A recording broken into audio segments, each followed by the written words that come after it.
You are now listening to the Fierce Kingz podcast.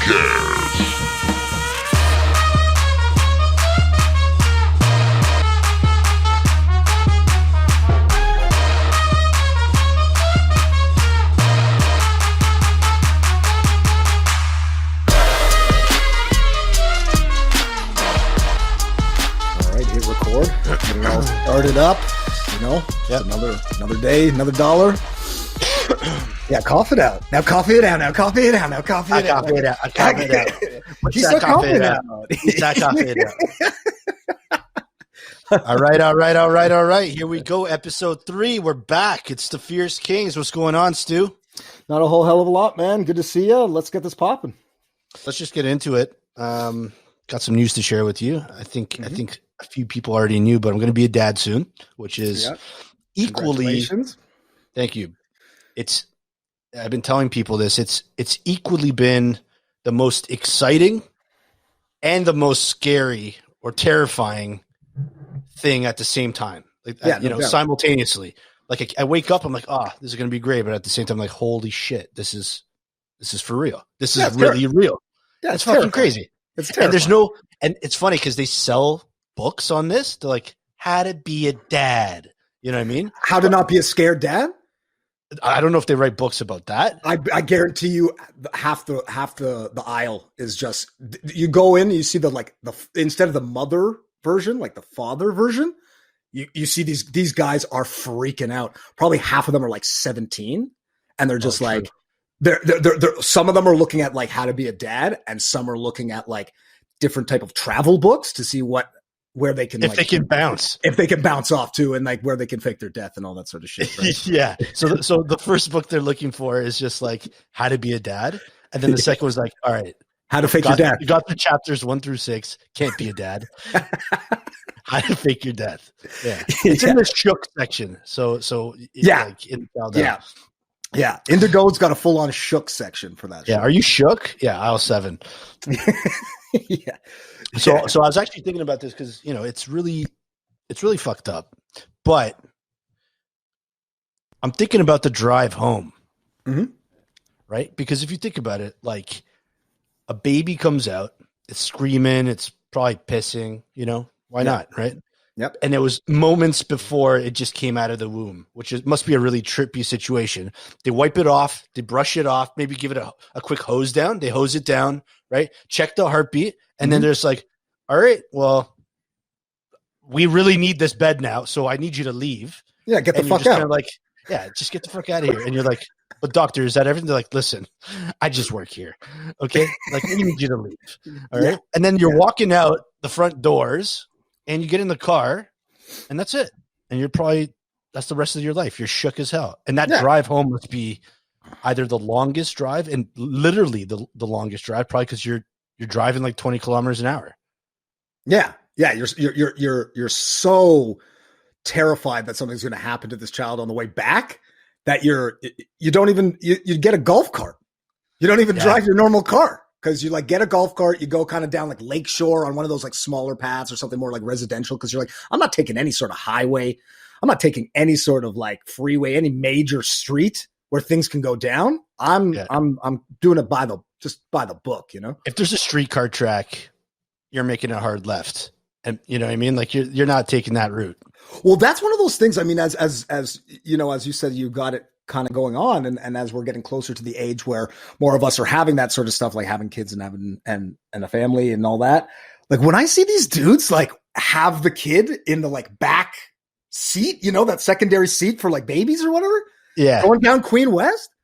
I'm like, man, this guy is brave. I wouldn't do that in a million years because you have a 750cc tire, one of those like little thin ones for like a 3-speed or 9-speed or whatever the hell, 10-speed. You catch one of those on the streetcar tracks, you catapult the baby. It's going into next month. I've seen some parents, and this really pissed me off when I saw this. Like I was making a left in the car, and I saw someone on a bike, and he had his 2 children in basically a box at the front of the bike. Have you seen these? Yeah. It's it's not at the back, it's at the front. So they're on a bicycle. Their kids are in the front, no seatbelts because it was probably built in his backyard or whatever it is, this box. And I'm like, dude, you're in the middle of a friggin' major intersection pointing left. You know what I mean? And like someone's about to T-bone those kids. It's just a bad scene. It's a bad look. Oh, it's a terrible look. Like it's almost as if they don't care. They're just like, oh, like, you know, if something happens to the kid or happens to me or happens to both of us, I guess the whole nightmare's over. Jesus Christ. You know, I'm thinking like, I'm going to be that guy. I'm going to be that guy that's like driving from the hospital 15, 20 clicks an hour. And I'm going to get pulled over by a cop. The cop's going to be like, sir, have you been, you know, smoking marijuana or anything like that? You're driving very slowly. I'd be like, no. Some Xannies? Yeah. Are you on a Zanny? Are you part of the Zanny family? You know what I mean? Tonight? And I'm going to be like, no, sir. I'm just driving my daughter home. She's 2 years old. You know what I mean? And he's going to be like, yeah, I guess that makes sense. Just drive safely. I'm like, cool. You know what I mean? It's going to be really trippy. But listen, the real trippy thing is when a kid grows up in today's day and age in 2021. Like I'm already seeing it in all these TV shows with the cyberbullying and just like, how do you control a kid with that phone? That phone is like crack, right? And it's like access to absolutely the worst things on the planet, right? Yeah. Like back in the day, you know, moms were worried about their daughters getting pregnant in high school. And now I'm thinking like, I'd take that if it meant that my daughter didn't have like an OnlyFans account and was selling nudes online. You know, a girl's got to eat though, right? I know, but like I can give her the food. Yeah. Well, so you know what? This is actually one of the things I was thinking about. Do dudes have OnlyFans? Like there Only must be. No, it's still fans. There must be dudes on that as well. So it's like, so like even your son can be on OnlyFans too. Yeah, exactly. So it's what if like, the guys are making more money than the girls? I don't know. I didn't have to check the we'd have to subscribe to a few OnlyFans there. But I guess what would make you more uneasy? Would it be that if your daughter grew up to have an OnlyFans or your son grew up to have an OnlyFans? I guess the thing is, or like, what if your son grew up or your daughter grew up to see that you had an OnlyFans? Oh, well, my mom has an OnlyFans, so you best know I'm going to have an OnlyFans. I mean, no, but I know what you mean. I mean, I think, okay, to circle back a little bit to your first point. I mean, like in regards to like these technology sort of stuff, it's such a double-edged sword, right? Because you're like, you don't want to give them access to these devices and the internet so freely. Because you're like, okay, what's out there? But at the same time, if you don't, then everybody, then they will get bullied at school because it'll be like, this is the Luddite. This is the like, you know, analog kid who can't figure, who'd never seen an iPad before. He's a moron or whatever. You know what I mean? It's like, you're kind of damned if you do, you're damned if you don't. And it's such a, like an interesting society now from so many perspectives, but I understand that we're trying to like get more inclusive and more accepting and be nicer, which is obviously an understandable point. But at the same time, you're seeing like, you know, kids with scooters not getting bullied. You know what I mean? Like it's almost too accepting. Yeah. If you're seriously using a scooter on a daily basis, someone needs to have a talk with you. Yeah. And like you need to check yourself hard. Like a razor scooter. Yeah, if you got a razor and you're doing spin kicks or tail kicks or whatever it's called on a regular basis, and you're filming it and posting it on the internet. I've seen dudes that are like 17, you know, you'd think in sort of the prime of that kind of high school meeting women or whatever. And they're rolling down in a razor scooter with the jester hat doing tail whips. What the hell is that? Does it look cool? I mean, it's kind of sick, but not, but really not at all. Because you're just like, yo, get a skateboard, man. Dude, just do a kickflip, do a couple ollies, you know, you look cooler. You look like you're street surfing. I think, and babes and I mean, people just they like skaters. Skaters a niche. Like they're like, oh, I'm dating this skater dude or this skater girl, right? Like you don't say, oh, he's a scooterer. You know what I mean? He wasn't a scooter boy since he a looter boy. It was a skater boy. Now, let me ask you a question.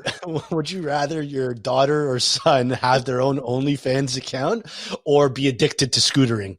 What if their On a razor.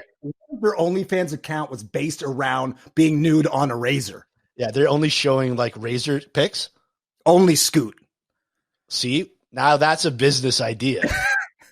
That's a niche idea we can make millions off. I think, you know what? It's something that's going to be coming down the pipeline soon. So, yeah. For our listeners here, I know you're listening to the Fierce Kingz podcast. Welcome. But like, we might have to start one of those, what's it called? Patreons or one of those, crowdsourcing things for an only scoot. Yeah. Yeah. Coming soon. Coming soon.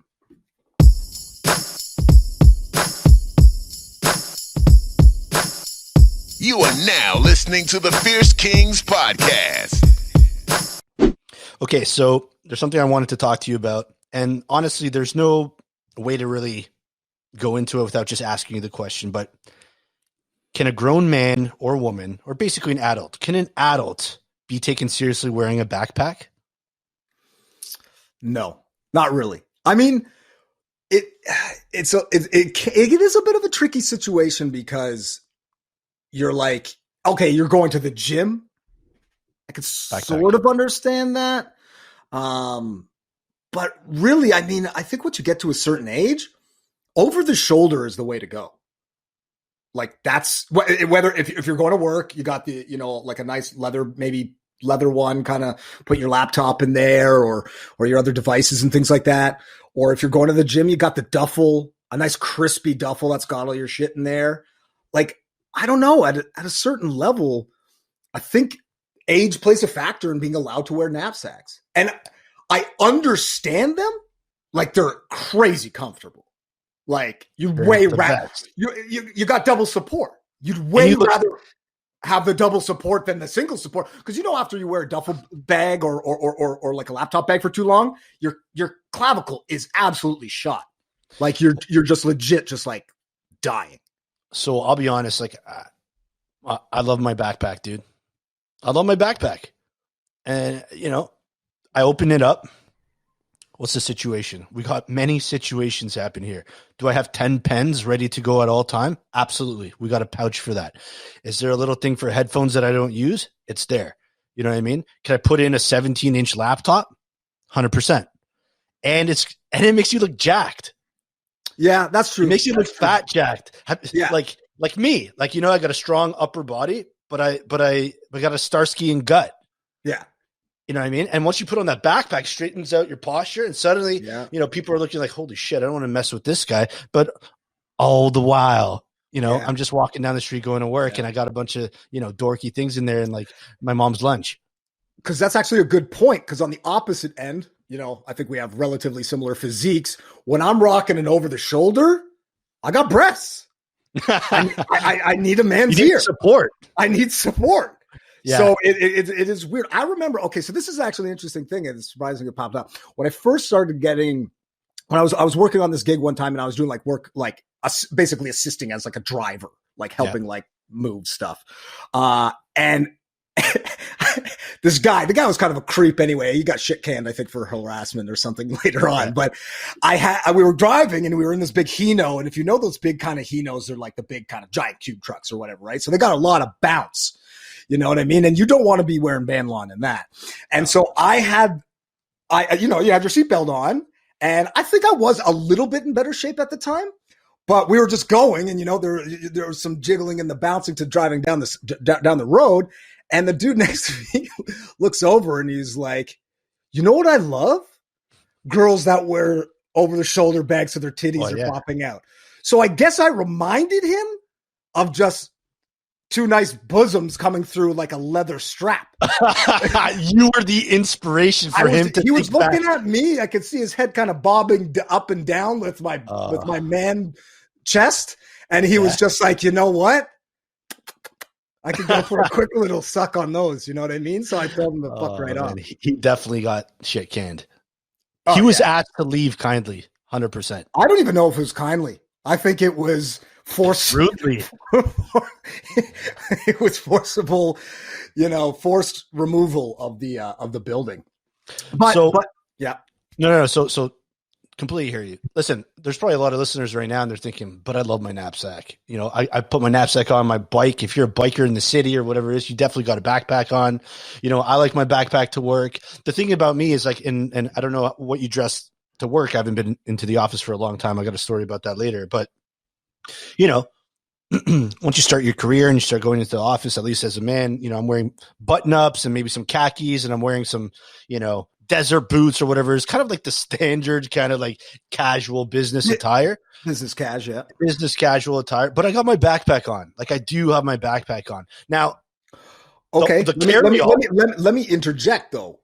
What kind of backpack is it? Are we talking like a JanSport? Or are we talking? Herschel. Okay, so that is a nice bag. Like it looks good. Like don't get me wrong, it looks good. It wasn't cheap, that's for sure. But I've tried the carry-all. You know when I rock the carry-all? At interviews, at job interviews. I come in, I got the carry-all. It sucks, dude. You're right. Because like it hurts your clavicle. And then how they got the padding? Yeah. The padding might fall forward, it might fall back, and you're basically whipping it around, and you're like, can I just get a backpack? Yeah, it's like Angus Young with his guitar. You know what I mean? You keep flipping it around. You just keep flipping it. But I think that's an interesting point because I think it just maybe circle back that adults can be taken serious wearing backpack, but it does depend on the look and the feel and the vibe. And the profession. But I mean, more like the look. Like if you see a dude that's like going to work, let's say on Bay Street or Wall Street or whatever it is, and a suit. Even if he's got a suit or even maybe something even kind of removed a little bit down from that, slacks, Oxford, little whatever, and he's got some sort of like JanSport or like some sort of sport bag, like Adidas knapsack sport bag that he probably got at like Walmart for $9.99. You can't take that dude seriously. You're like, your kit is whack. It's all fucked up.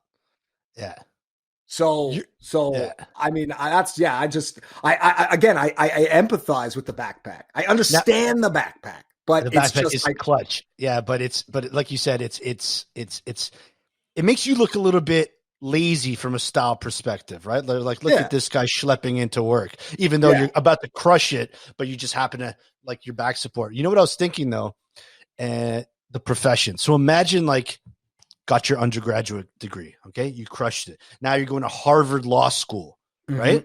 Now you're a fucking corporate lawyer. You're making tons of cash. You have $5,000 suits, right? And you got to go to court or something like that. Could you imagine like walking into the courtroom and like you got this suit on and you're just rocking a JanSport? You know what I mean? Dude, everyone would be like, this guy is fucking toast. We're going to kill him in 10 minutes. Exactly. Like you lose the gig. You stroll up, you have all these credentials, you have everything under the sun. You've got, 1,500 SATs. You went to Harvard or Yale or whatever, passed the bar, tailored suit, the whole nine. You're going to McManus or whatever the hell it's called. You stroll into that interview rocking a JanSport. Forget it. Forget it. They would laugh you out the room. Yeah. They would be like, are you serious? Are you serious right now? You're going to come in looking like that?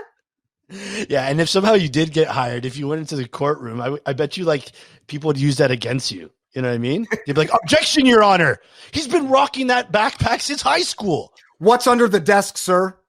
And then the judge is like, is that true? And if so, is it a Herschel or is it a JanSport? Yeah. And he's just like, it's a mountain equipment co-op. If the knapsack fits, you must acquit. You see this dude rolling in? Court adjourned. Yeah. That's it. Because you know what it always reminds me of? It brings me back to like when we were young, and there's always a couple of guys like that at school or whatever, primarily in elementary school, but like could be wherever. You know those dudes who always had the backpack strap super, super loose, and they would be at the elbow bend. And they kind of do the kind of like pigeon walk with it at the elbow bend. Yeah, I never got that. Instead of jackets up on the shoulder. Yeah, and they do that with jackets as well. And they were usually playing devil sticks or something. Yeah, they were usually like dressed as thugs, but weren't thugs. So they had like Timberland boots on and like a parka, but like they just were very shy. It was whatever was on sale at Marshall's that week. 100%. It wasn't like he was like, hey, I want to look like Biggie or Jay. But his mom just managed to like see that there was a sale on Timberlands, and they're like, okay, I better pick those up because he needs some boots. These are nice, Timmy, eh? Exactly. I guess just to finish this up, it's like everyone likes a good backpack, right? But what is the actual remedy for the backpack? Can't do tote bag. Sorry to interrupt, but you mean outside? So if you're not wearing a backpack, what are the options? Well, and you know what? I want to hear that. If anybody out there who's listening has like a really what's the substitute? Yeah. What's the substitute to be like mature, crisp, like something that you would go into a lawyer interview with that has 2 straps or is equally as comfortable. That's not, just like a kind of a cheesy backpack. If you got those suggestions out there, I'd love to hear it and I'd love to buy it.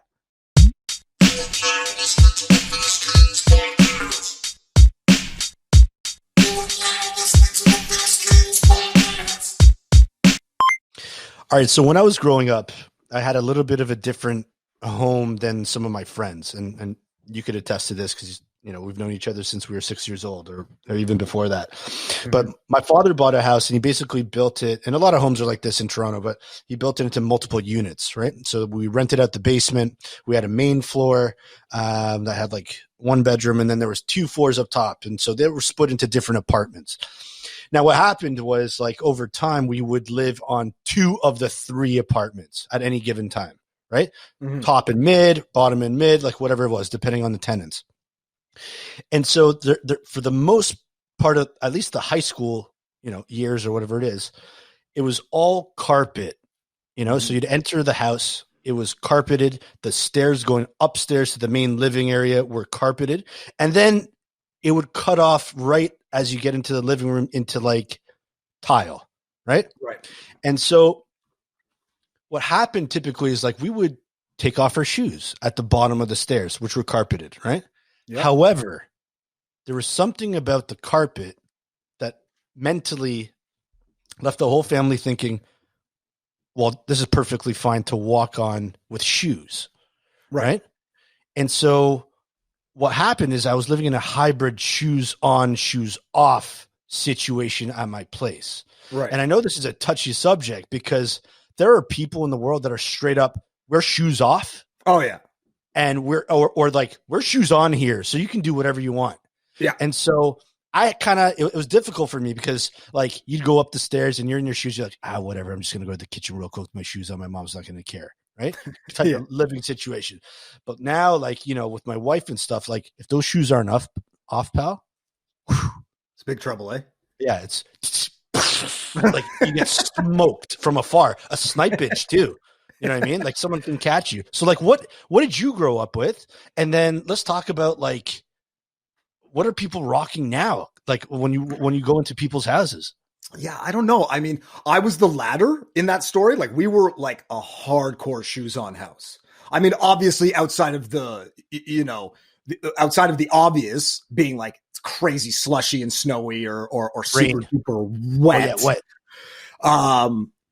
That was just sort of understood, especially if there's a party. Now parties is different. Like I legit, like I won't even go to a party if it's a shoes off party. I actually legit went to one in the summer, got there, looked around and said, what's the sort of scenario here? They said, it's all good. It was in the summer, so it's relatively dry anyway. Yeah. And it was sort of a house jam. Ish. I mean, we're old now, so we don't really do that. But then I was kind of like tooting around and this and that. And then eventually the one of the owners was just like, hey, wait, what are you doing? What are you wearing your shoes for? And I was like, oh, I was told it was all good. And they're like, no, just over in that back room or something like that. And I was like, all right, I'm out. I bounced. I was like, if you're going to, how are you going to talk to somebody seriously wearing socks? Like, you know, like you're just looking at this guy in the face and he got socks on. Yeah. There's a lot of judging taking place on socks too, eh?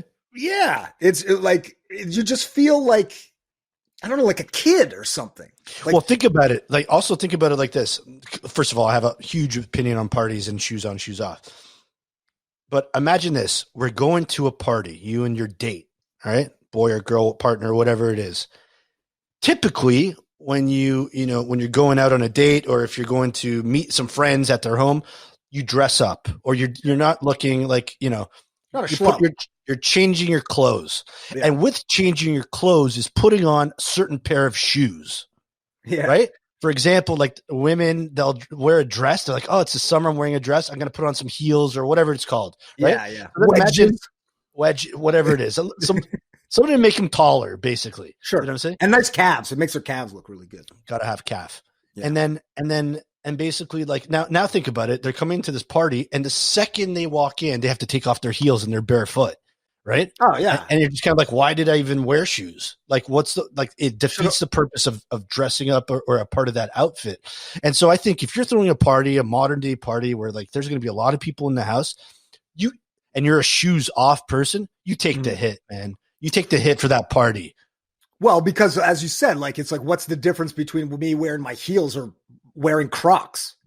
If that's going to be the point, you know what I mean? If you just end up taking them out and you're going to be in your bare feet anyway. And one of the most important points is that it's like you're doing a cleanup afterwards. Like that's in the cards. Someone's going to spill something for sure. There's spillage. There are bottles, cans, hors d'oeuvres, little nappies. Someone's going to drop a shrimp. Dropping shrimps, dropping sauce, all that whole nine, right? Yeah. And so you're like, you're going for a sweep and a mop at 0800 the next morning. You suck it up. And you take a little bit of grime so people can enjoy themselves. I'm sorry, but I just can't get on board with anybody who has a shoes off party. And I'm sure there are people out there listening just fuming because they are those people. But again, because from my experience of growing up in a shoes on household, it was only natural to wear them in general. But also if you had a party, as you said, like, what's the biggest accessory to a nice outfit? Your shoes, man. Them shoes. So as you said, like if you're going into a party and for particular women, but definitely men as well, they take their appearance seriously. Also, rocking a nice pair of kicks, or loafers, or heels, or wedges, or whatever it is, depending on your choice. That's a part of your outfit. Like you don't want to go there with this nice dress on. How am I supposed to express myself? Yeah, like, my shoes, my choice, man. My shoes, my choice. You know what's the worst though? I just realized when you open the door to a party, you're at the front door. Oh, I know exactly what you're going to say. And it's kind of like getting stuck, and then you got to kind of really push, Yeah. You push it over, and it's just a fucking sea of shoes. A sea of shoes, and especially if it's the winter, you already know the first thing that's going to happen. You're going to take your shoes off, immediate wet sock. Yep. Party ruined. In fact, that's a point where you actually might leave. You're like, baby, we got to go. Is it just me, or does it always seem like in those situations, it's a double door? Like you open up the first door and you're kind of leaning into it like a body check because the shoes are piling up. And then you can hear the music kind of coming from the second door and you hear, and you know what's behind that door. People without shoes on. Yeah. And it's depressing. Everyone's in socks. And your wet socks at that. Everyone's in their wet socks. The party is ruined when you have wet sock. Wet sock actually is probably, I think wet sock has ruined more parties than like, who's someone who crashed a lot of parties, man. Well, you're better to go barefoot at that point. Like if I get a wet sock, I'm throwing them in the bin and then I just hope that I have my toenails clipped. Yeah, you just cross your fingers, you didn't forget. And you know what's funny about that too is some people don't wear socks. So they're like, "Oh, can you take your shoes off?" They're like, "I'm barefoot." And then sometimes you see some awkward shit, right? The owner of the house is like, "Hold on 1 second." It's like that mathematical equation going through their head, and they're like, "Okay, I don't want the shoes on, but they have no socks on, which means they're barefoot. So which one is dirtier? Which one smells more? What am I doing here?" Right? Yeah. What's the trade-off I'm looking for? Should I just ask them to leave? Can they come in? Should I get them a pair of socks? Yeah, that's a good question. I mean, what would you rather? I mean, again, it goes back to your sort of carpet, tile, wood, finish, that sort of thing. It's like, what would you rather on your floor? I mean, also the danger is if you do go in there and you notice that it's a carpet, man, there's some shit under that fiber that if you're going barefoot, you might get a little sting on the bottom of your toesy woesies, eh? Hard. Yeah. Sometimes you just straight up get glass in your foot. Yeah. You're like, where'd that come from? And the carpet's just like, bruh, I'm carpet. All right. Yeah. I've been collecting things for time, bruh. The little, see a bottle cap, glass, like a needle from like the mom sewing something, or like it's a dangerous game. It's definitely a dangerous game. And so that's the thing is if I was at a shoes off party and I got a wet sock and had to remove, and I was walking down the carpet and I got like a splinter like that, or like had some sort of broken glass, suing them. Fuck it. You told me to take this shit off. You reap what you sow, pal. You reap what you sow. All right, man. So I got a big question for you, and it's in the format of would you rather. So I just say, let's get into it. Spin that shit, DJ, baby. All right, DJ, spin that shit. Would you rather? Would you rather? Okay, so check it out. I had to go to the office for the first time in 9 months, right? Mm-hmm. I forgot my we were talking about this, like my shoes, like my like dress shoes, you know what I mean? Because what would happen is I would go to the office in the wintertime with my boots, take them off, and then would slip into my like office shoes, right? I kept them at the office because it's the easiest way to do it. So I had to go in there. And so I took the subway. Here in Toronto, the old TTC, for the first time in a long time. Yeah. And of course, the first time in 9 months that I go, there's a 35-minute delay on the platform. Yep. And what happens is when there's a 35-minute delay on any subway station during rush hour, we all know this, the platform starts to accumulate bodies. Oh, okay. And not only is it accumulating bodies, it's accumulating bodies during COVID. Yeah. And then the train comes and you're getting into the train, but people are like, whoa. We can't pack this thing. We got to keep our distance in a train. So it was an absolute nightmare. And so what ended up happening is like, get on the subway, you go downtown, you switch trains, you walk to the office. It's 11 a.m. Yeah. It's 11 a.m. And it's almost time to go back. I have to get lunch now. No, well, you get lunch and then it's almost time to head back home. Because by the time doing that same thing over on the other way back, it's going to be the same fucking shit. So it did happen again. So there wasn't that much of a delay, but like you got to wait for the bus. And Keele Station here in Toronto, right? That's a guaranteed stop. That's a guaranteed stop. It's just like the subway ride was pretty okay. You know what I mean? But then waiting for that bus, which I could have walked, to be honest. Yeah. But like, it's COVID. It's just COVID, dude. You get on the bus and you just let go. You know what I mean? And so I waited another 30 minutes, and then you're playing tag with the bus. You're like, should I walk it? Should I wait for it? What's the app saying? And then you leave, and then it's coming. It's just a disaster. So what I'm trying to get to, my friend, is would you rather commute to work only by public transport, so subway, bus, or travel via airplane every day for work? Every day. So imagine commuting to work is 1 hour and 20 minutes in total. Okay. Would you rather do that commute with buses and subway and all that jazz? Or would you rather go to an airport, take the 6-minute flight, land, and then go to work, which also takes 1 hour and 20 minutes? So you're saying it's equal time Yeah. door to door. It's just the process that you're looking at that's sort of differing.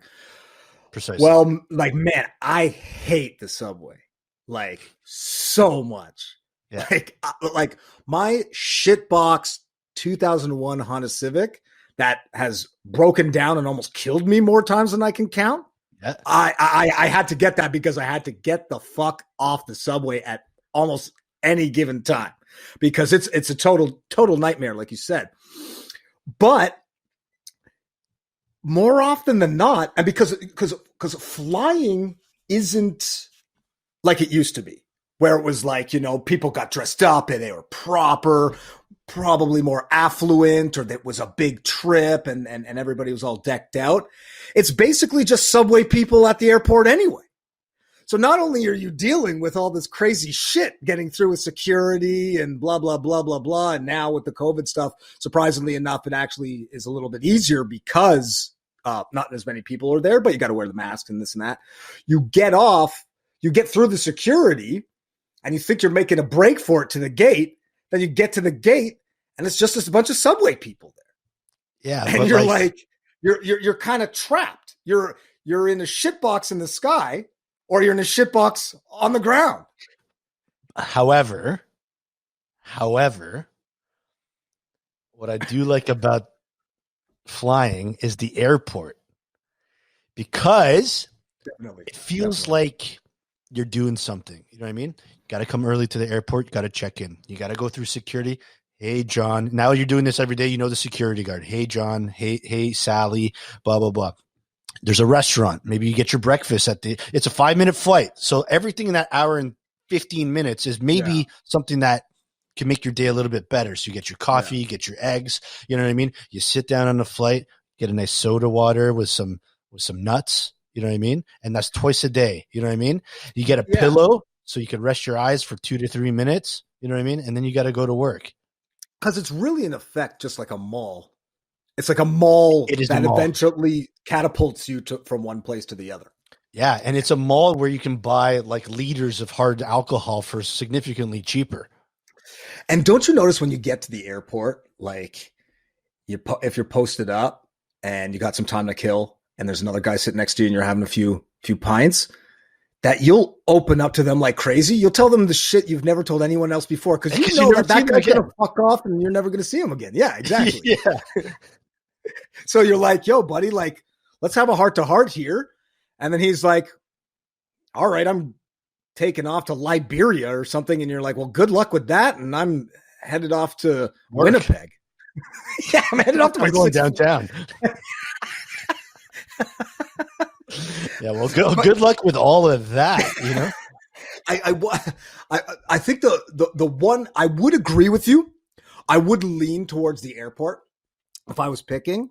I just wonder what the sort of mental anguish after like a while, like it being every day.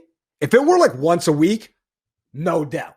Like if you were doing a kind of cross, let's say province or something, work, and you had to fly in on Monday and then you flew home on Friday to see your wife or family or whatever, that's a no-brainer. But I think the security and the checks and the uneasiness, because it's like whenever you're going through an airport like security thing, you feel like you have drugs on you, even though you don't. You just always feel like you're like, I'm a criminal and I don't know what I did. And I've actually done a lot of crime in my day, so I know that there's that looming thing. But it's like you're good. You made sure everything's all good. Blah blah blah. You have no weed in your bag or whatever it may be, and then you get up to the thing, and the guy's like, beep beep, hands out, and you're like, do I have a bomb on me? And he swabs you, and you're thinking, oh shit, this guy's gonna find something. Yeah, that's exactly what I was going to say. When they put my bag through the machine, I'm sweating thinking, are they going to find the bomb I don't actually have? Yeah, you know what I mean? Bomb that I've never made before? Yeah, they're going to find me out here. You know what I mean? They made me take off my shoes. That's where I stash all my drugs. What the fuck? Yeah, exactly. He's got those old DC Muscas with the little tongue pocket where you could put the dope in the tongue pocket. Sir, step over here. Come on, you're coming with me. What were they? ES, right? S or whatever. I don't know. I think they were. I don't. They might have been Circa though. Anyways, that's besides the point. You see a dude rocking that sort of style, you're like, "Excuse me, fella, you're coming with us to secondary." You know, it's funny with my job, as you know, like before COVID, I had tons of travel, always traveling at the airport every week. You know what I mean? Yeah. I swear to God, man, every single time they're always asking me to go through the machine, like, sir, this way. Yeah. And I think it's because maybe I just wear, like, I wear, like, my travel clothes are like inactive wear, which we've discussed in the past. You know what I mean? So I kind of look like I guess, like, you know, when you're wearing a hoodie and some sweatpants, they're like, this guy's probably high or something, right? And they're like, yeah, come here with us, sir. You know what I mean? But I'm always having to raise my hands, and they're doing that 3D scan and everything. And they're like, thought I told you to take off your watch. I'm like, fuck, I'm sweating here. Oh yeah. I remember I was coming back, I think from Washington, from DC. This was several years ago. I had like super long hair, we were like, it was a relatively early flight, I think. And so me and my bud were kind of like racing back, and I forget what happened, where I was just like, I got preemptive. And so like I like to get preemptive. So I take off my belt and my shoes and all that stuff early, just so like I'm not one of those idiots who's going, looking for all this stuff or whatever. Right. And so like, I'm looking all like hungover and disheveled and got long hair and like a scraggly mustache or something and no shoes on. And they just looked at me and they were like, this hippie, it's almost latex glove time. Like this Canadian fucking hippie. Yeah. Like they were getting ready. Yeah. They were like, this Canadian hippie is doing something. And it's and then when it is strange though, when you do have, like, when you're looking proper, when you're in your, work gear with the nice shoes and the slacks and the, all that, and your Herschel, they're like, this guy, send him through. Send him through. I think we got a spot in first class. Just get him in. You know what? We're going to boot somebody just for you. Yeah. We just love those slacks. That's a great crease. You know what I mean? And they say, in fact, that knapsack really works for you, man. I love the knapsack. You know what? It's so much better than one of those carry-alls. Just to finish on this, the reason why, and this is just me, so I mean, it's up to you, why I think I would take the flight, because you're right. There's a lot with the flight that sucks, right? The flight itself is like 2 minutes, right? We're going downtown. But I like how you get your own seat, first of all. And I like that you don't have to be visibly around a car full of miserable people. Yeah. Yeah. Right? Because if the person next to me is miserable, I might not be able to like sense it in a 5-minute flight. But the second I look around for 14 seconds in that cart, everyone is at the lowest they've ever been. Well, and it's contagious too. You get in there, you look and see all the misery, and then you say, well, now I'm miserable. Yeah, and then you bring that to the office.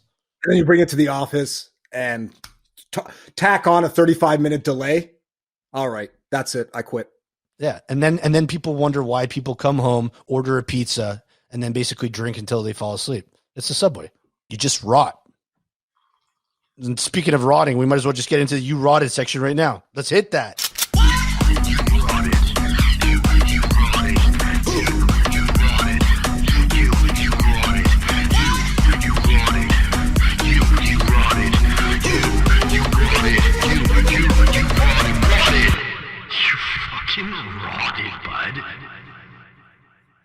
All right, folks, welcome to You Rotted, the segment where you can chime in on the stories of when you rotted the most. And to do that, you can send us an email to fiercekingz@gmail.com. You can always hit us up on YouTube, Instagram, and Twitter as well. Just use the hashtag You Rotted and tag the Fierce Kingz. We got a good one, Stu, today. They're all good. They're all absolute fire, so it doesn't really matter. You know what I mean? So I'm going to hop it in. And this one's from Dave. So shout out to Dave. Thanks for sending us the email. And I'm just going to get into it, okay? Mm-hmm. So I'm living in a town called Fort Nelson, which is in northern British Columbia. One way I've heard it described as Fort St. John is the asshole of British Columbia, and Fort Nelson is 3 hours up it. Why I was there, I don't really know. But anyways, it's 2016 and living there for a year, and it's in the month of March, so it's like really dark. So it's a Saturday night. or rather a Saturday day, and we decided to have some drinks at a place called the Fort Hotel, which is a decrepit local bar. So we're having beers and taking some shots, mainly with some of the local workers who are all from the natural gas sector. Beer shot, you get the gist. Mm-hmm. One thing leads to another, and it all becomes a blur. I get home to my place, or at least what I think is my place, and my key is not fitting into my door. All of a sudden, the door opens, and there's a stranger in my apartment. When I looked in, I saw an aquarium. There were fucking lava lamps inside, and it looked like there was an apartment out of the Matrix. You know, like if Neo had a party pad with all his Matrix friends. So as this person is opening the door, I say, "What are you doing in my apartment?" The door slams on me, and the rest is a blur. Next thing I know, there are cops walking down the hallway, and I'm being put into handcuffs and taken to the drunk tank. I come to in the drunk tank, but I didn't really realize it was the drunk tank. So I'm thinking, oh my God, what have I done? Have I killed somebody? Was I drunk driving? Yada, yada, yada. My shirt gets stolen by a Hell's Angel biker, and I end up falling asleep on the cold ground. So there's this local newspaper, right? And they're always putting in some of the stupid crime shit that happens in town. So I flip the page, and I see this large headline that says, "The key doesn't fit, and neither does the boot." The article then details the story of a man trying to enter his apartment with a boot as his key and couldn't open the door. It also describes how flabbergasted he was when he found out that it wasn't his apartment, especially when the police came. And I mean, clearly this story was about me. And when you make it in the Fort Nelson paper with a story like that, you know it's time to leave. Hashtag I rotted. So this actually is, I have heard this story before, and this actually is one of my favorite stories. It's just so brilliant. Like the whole unraveling of the evening, or day to evening to, I guess, next day. But the kicker of him getting into the paper, I mean, I don't think Fort Nelson's very big. I mean, super, super small, but like that, just like, for me, what makes it such a big rot, but super hilarious, obviously, is just you have to be you have to have courage to head back into that apartment building. Like, damn, like that dude.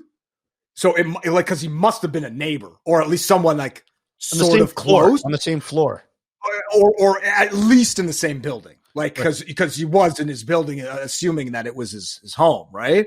So there's not any way you're not going to run into this dude at like the mailbox. You know, you're going down and trying to get your mail out, and this guy's like, "How are your boots, man?" Yeah, you know what I mean? Last night, that would be terrifying. Like, because you just like, because we all have that, right? We've all had the like drunken stupor blackout thing where you get up and feel just kind of depressed because it's all hazy and you're worried, and did I do something dumb, or as he said, did I kill somebody drunk driving or something?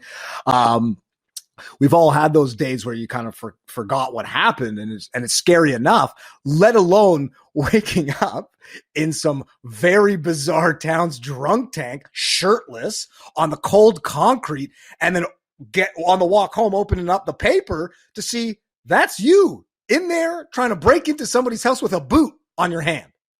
Well, so a few things there. You forgot that there was a Hell's Angel biker that stole a shirt. Oh, no, I think I mentioned that. Well, anyways, that's the one that took me over the edge. And the one that really, what I love about this is like you said, we've all had those moments where you just absolutely BO, just blacked out, and you just have no idea what's happening. But surely there must, like, I don't understand the rationale out of every single possible item that was on him that he reached for the boot and said, you know what? This might open the door. Yeah. I'll be able to get in with this. Right? He's like, can't find my keys. All right, let's try the boot. Right? In March. Right? So it's not like, it doesn't even matter. Like, we don't have to talk about shoes or anything like that. Like, the fact that he went for it. He said, give it a shot. Okay, didn't work. Let's try the next item. But it doesn't matter. It didn't work. Like, wouldn't your like first inclination would be like a card? Like, I'm going to try my like debit card or like a shoelace, even a coin. Yeah, like pull a toonie out and because it's metal, it's kind of it's flat. You might think it's something like a key, but you're pulling off a Timberland, and you're trying to weasel it into some deadbolt door. Well, the guy was probably looking through his peeper, and he's like, there is some fucking moron out here. And you probably only heard was, what the fuck, man? you know what? He would have had a better chance kicking in the door with those Timbos than trying to open it up as a key. Right? Like he should have just stomped out the door. And I know it wouldn't have been his door, which probably would have got him like actually arrested. Like it doesn't sound like he got arrested. It was just a drunk tank. Because then it's kind of like breaking and entering. And then maybe, who knows? Maybe you see the aquarium, he's just like, you know what? This place is kind of tight. That guy would have pressed charges for sure. He should have put the boot on his head and then went for like a bull run into the door and just knocked it right off. And then he goes into the aquarium full speed. 100%. And then there's just lava lamps everywhere and just in lava. Is lava life? It's funny because I've had a similar. Sorry, I haven't had a similar story, but I've had a story where like I did kind of lose track and I did lose focus because I did have too much to drink, and I think you've heard about this, but like it's when you completely like that situation where he's in the drunk tank, he's like, holy shit, I'm in so much trouble. Did I kill someone? Like he probably had guilt on his shoulders. Like I did it. I fucked it up. I have to call my mom. Mom, I murdered someone. I don't know why. I don't even know why I'm thinking this. I don't have a shirt. You know what I mean? So I've been in a situation where like I had a friend. It was actually my birthday. I had a friend and he got bit by a dog. And I think you know who this is. He got bit by a dog kind of on the lip and on the arm. Badly, and it caused a ton of bloodshed, and it caused I guess it was a bit of a small party or a gathering, and it made everyone tense and kind of scared because it was kind of scary, and like I blacked out that night, woke up, and I'll never forget it. Like I woke up, it was like 10 in the morning, and I'm just on my phone. I'm like, I did it. I stabbed my friend. Like I stabbed my friend last night. I poked him with a pencil, and he was bleeding out his face. And it was all my fault. And then after a few texts, they're like, nah, man, what are you talking about? It was a dog. It was that crazy dog that did that. So like, this probably happens all the time where people like, could you imagine the stories out of the drunk tank? I don't even know why I'm here. Oh, it's just AA. Well, because it always happened. Like I remember that one time, and I've probably told you this before as well, where it's like, because you knew me, especially back in Montreal when we were living there, how much I could just like try to pass out anywhere, because depending on where you live, you're just like, okay, I'm going to post up here.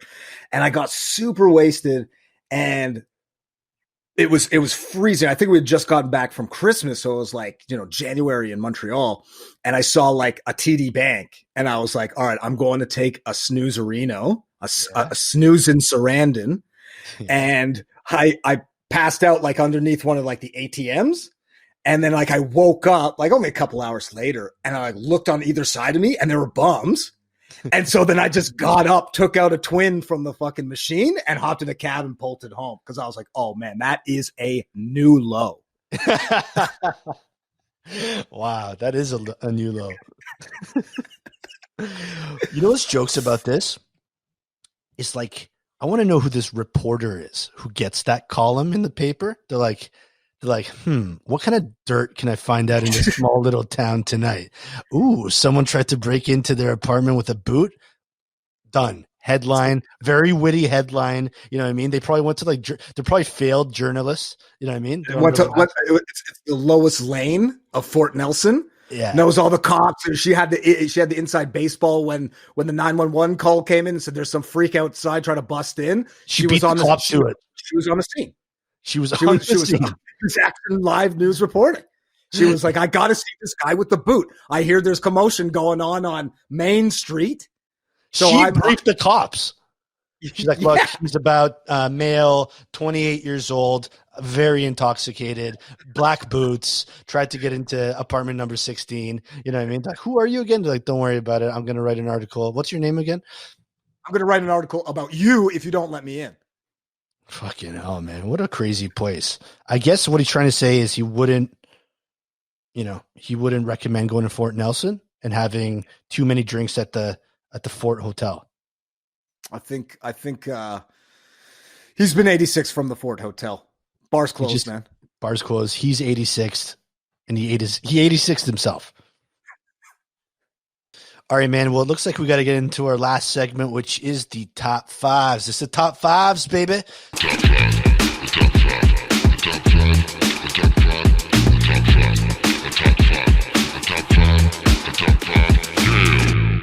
All right, man. Well, listen, today's top five is, I think, pretty special to me, and so like we can definitely relate to this one. And I'm gonna name all of them, but basically, what is the best situational beer? Mm-hmm. Not the best beer, right? So it's not like, oh, I love a lager. Oh yeah, that craft stuff. No. What is the best situational beer?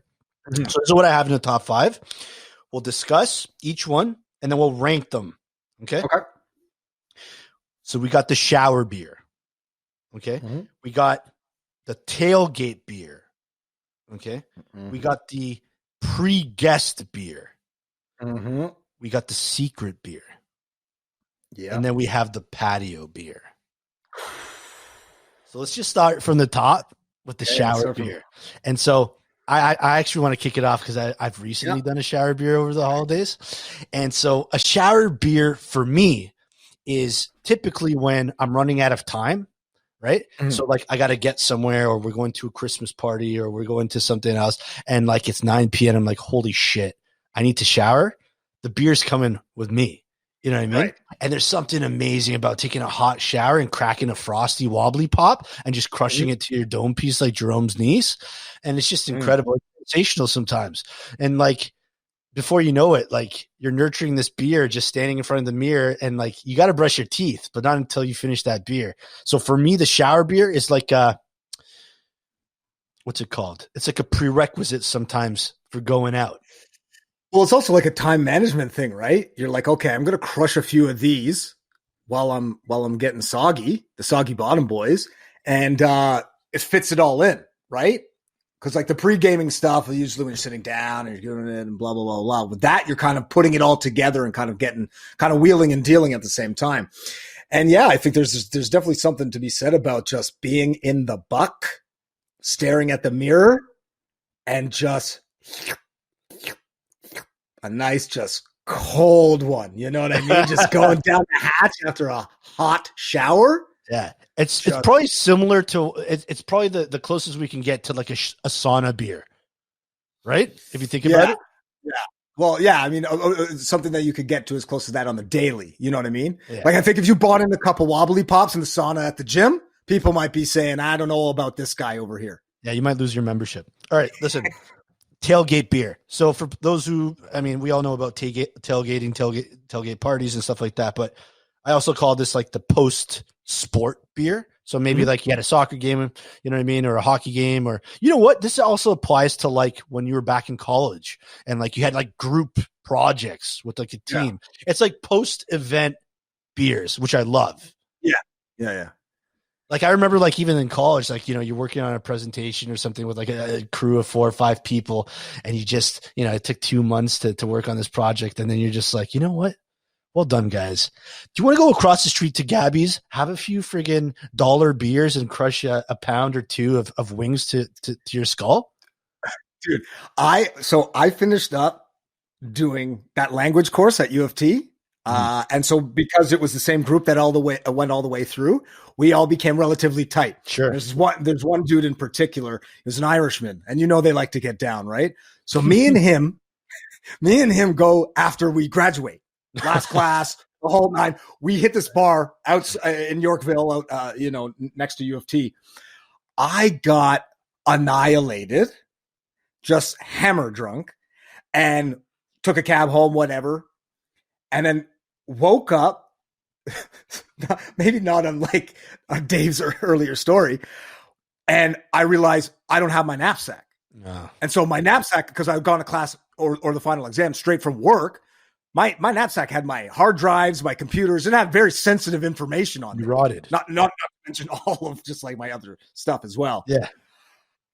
I bring my old computer that barely even works to work to make it seem like it's something I'm doing something, or at least it's a prop.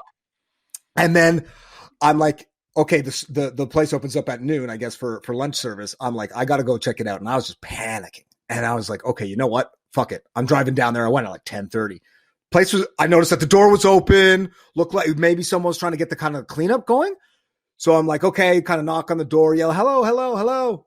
Nothing. I was just like, man, fuck it. I just broke in basically, like just like opened up the door, went straight to look around behind the counter, blah, blah, blah, and the bag was just like right there next to the stool I was sitting on. Yeah.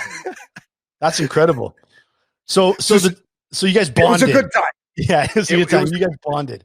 And that's what I like about the post-event beers is because like if it's college and even like your soccer team, right? So like I played a lot of soccer. There's 11 players on that team and like we know each other from soccer, but you don't really know everybody, right? Because they're not like in your life often. So like there is a sense of like camaraderie and like you're having a couple beers in the parking lot, you know, you're smoking cigarettes, you're on them cigarettes. Before you know it, you're like driving home, it's midnight, your eyes are a little bit glazed and you're like, I should probably hit these side streets if you know what I'm saying. But it's a good time. I like the tailgate beers. Those are really fun. And again, those can be more than just sports. All right, we got the pre-guest beer. So you're having people over at 6. All-time favorite. An absolute all-time favorite. Just your post-shower. So you might have had a shower beer, but even if you didn't, you're decked out. You got shoes on in the house. You're feeling just crispy, just Crispin Glover over here. Yeah. And you crack a Frosty. You have the kind of the mug in the freezer for a little bit. And then you crack a Frosty tall boy, plop that in, have a good sit. You have to do the cross-legged action on the ottoman in front. You take and just lean back and enjoy the sit. And the just the cold, refreshing, crispy brew going down your gullet. You know what I like about this one too is it for me. Shout out to my wife, but it also happens typically when like your significant other is getting ready. Yeah. Oh yeah. Buys you about 2 hours. It's 2 beers. You know what I mean? At least. Yeah. And so what happens is like, and it's up to you to really moderate what happens, right? So it depends on who your guests are. Right. And I guess you could do the same thing if you're going out. Right. But it depends who your guests are. Like if the in-laws are coming or like your folks are coming over for dinner, maybe it's not a beer, dude. Maybe you're just hitting the liquor, Randy Bobandy. And you know, by the time 6 o'clock rolls out, you're ready to rock that dinner. Oh yeah. So sometimes you don't even make it to dinner. Yeah. You're just hammered. They're like, where does Stu go? If you start on the Woodford Reserve before the folks or in-laws come over, oh, forget about it. You're not making it to dessert. That's happened to me many times. That's been a problem. Yeah, but at least you look good, right? All right, yo, check this one out. The secret beer. And people are going to be like, what the hell is a secret beer? It's exactly that. So there was this one time where I was at it was like a fun fair for kids, right? I was like with some family members and there were some kids and they're doing like, hopscotch and there's like games and there's food and all this stuff. And, you're walking around, I kind of lost the gang, if you know what I mean. And I see a couple of homies sitting on a cooler in the corner. And this is at like a public school on a weekend. Right. And I'm like, and I kind of just come closer. I'm like, what you guys got over there? Right. And they're like, well, you want a beer, bud? And so like I snuck in 2 beers in like 30 minutes and there's like, obviously they're not selling liquor or they're not selling booze at this event or anything. It's contraband. Like it's contraband. I'm like, thanks very much. And then I go find my people again. And then people are like, hey, where were you? I'm like, oh, just was looking for the washroom. I found it. It's just around the corner there if you like. And then in your head, you're like, I just snuck in a couple beers here. You know what I mean? Well, that one, because that one's good though. It was a secret beer, but you also had company. Because there is something about they were doing secret things too. Yeah. But I mean, like, there's something about like if you're at like, I don't know, like your niece's birthday party or something, and you sneak off into your closet to like slam to shotgun 2 Coors Lights, you feel like scum. Yeah, hit that fireball in the closet. Yeah, you got firebombed. You have a firebomb problem. No, but you've always heard people when they're just like, how many times have you run into someone like, hey, what'd you do this weekend? Like, oh man, not much. You know what I mean? I had to go to this stupid course. You know what I mean? It was so boring, 8 hours. But you know what? I met this dude and like, you know, we went for beers after. It was actually pretty good. You know what I mean? But don't tell my wife. You know what I mean? Or anything like that. You're like, secret beers happen all the time. Especially if you're at any sort of mature or adult course. So if you're doing like a con ed course at like a university or college or even in high school for that matter, because they do some of those, or like you're like working at heights training or like I don't know, some sort of like coding class on the weekend. Everybody there are just really degens that just want to kind of turn up and meet some new people, right? Like it's really what it is. So you always go there and you're kind of looking around. It's a little shady at first. And then, you know, the guy approaches you afterwards and is like, hey, you know, wouldn't mind getting to know you. Like you want to go for a pint afterwards, 4 a.m. like that. Yeah. Still a secret. Over. Still a secret. All right. Yo, check it. Last one. Now it's the patio beer. Probably almost untouchable, right? Untouchable. This one has to be number one, right? It is for me, especially on a boiling hot day, a ice cold one on the patio with a little bit of an awning or like an umbrella or canopy. You hike up those shorts to being close to the groin. You roll up the sleeves up to your shoulders, and it's just heaven. I mean, in particular for guys like us living in Canada where it's only warm like 3 weeks of the year, and it's stinking warm too. So it just hits you like a ton of bricks, and you just want to get out there and have the frostiest, coldest, tasty treat you can have. Yeah, the funny thing about a patio beer is the second the weather, when you check the weather app and it says patio, the patios are open at like 10 a.m. So you can the weather app doesn't actually give you temperatures. It just has a picture of a patio on it. Yeah. So patio you're like, plus oh, 5. I know. Yeah. Patio Celsius. Yeah. Yeah. It just says P. Yeah. Yeah. Just says P and then has a little circle next to it. Exactly. It's patio o'clock. So you can actually go hit a patio at 10 a.m. and basically stay there until 6 p.m. And people wouldn't judge you. People like legit, like when they're going to work and they see a bunch of dudes on the patio, they're like, wish I could be on that patio. I wish I could be there. There's jealousy there because you just know what a good time these guys are having. Like and it's unparalleled. It's funny too because there's like people just build a patio for the sake of building a patio, but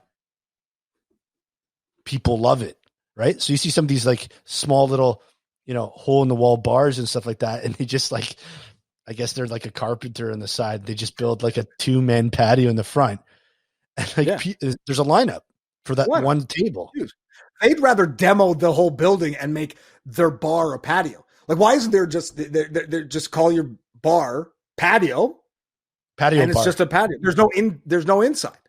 There's no inside. Everything's outside. Yeah, it's just one big umbrella. It's just a giant umbrella. Like the roof is just an umbrella.